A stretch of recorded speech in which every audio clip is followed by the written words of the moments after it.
Aujourd'hui, c'est le 31 janvier.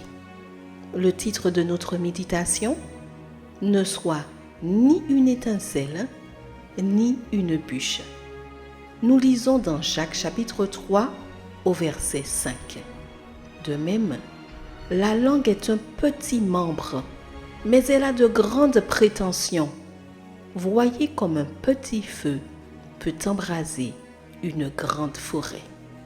Le 31 janvier 1994, une centaine d'ouvriers effectuaient des travaux d'entretien au Liceu de Barcelone en Espagne, pendant que des écoliers visitaient le théâtre. Soudain, une étincelle provenant d'une soudeuse a jailli sur les rideaux de velours qui ont instantanément pris feu.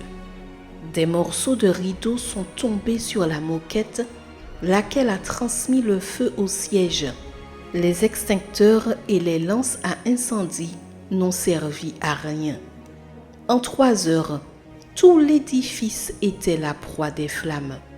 Il n'est resté du majestueux théâtre que des décombres et des tôles tordues.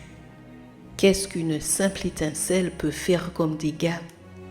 L'apôtre Paul l'a bien dit dans sa lettre à Jacques. Voyez comme un petit feu peut embraser une grande forêt. Il est possible que les incendies de forêt existaient déjà à l'époque de Paul et que l'apôtre n'a pas trouvé de meilleure comparaison pour parler des ravages causés par nos langues. Directement ou indirectement, nous avons toutes été impliqués dans des problèmes causés par une petite étincelle, c'est-à-dire par un petit commentaire qui semblait anodin, par un mot déplacé, par une réponse enflammée qui, au contact d'un destinataire qui met de l'huile sur le feu, déclenche un incendie capable de détruire des amitiés, des familles, des entreprises et même des mariages.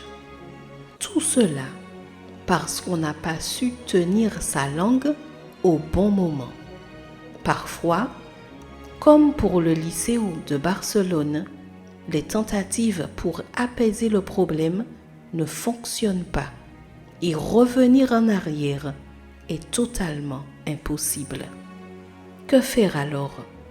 La bonne nouvelle aujourd'hui, c'est que nous avons un grand exemple à suivre en Jésus.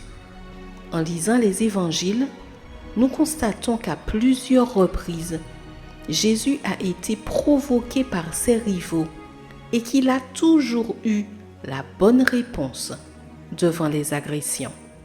Si nous avons tendance à être des étincelles ou des bûches au cours d'une conversation, il est temps de contempler le Maître et de prendre exemple sur sa gentillesse et sa douceur.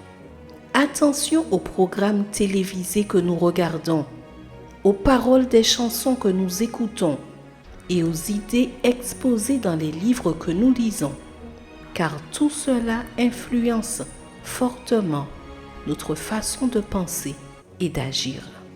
Garde ton esprit en éveil afin d'entendre clairement la voix de l'Esprit Saint. Celui-ci est toujours prêt à mettre sur nos lèvres des paroles qui donnent la vie. Post-scriptum, heureuse de prononcer de bonnes paroles. Je te souhaite une excellente journée sous le regard du Seigneur.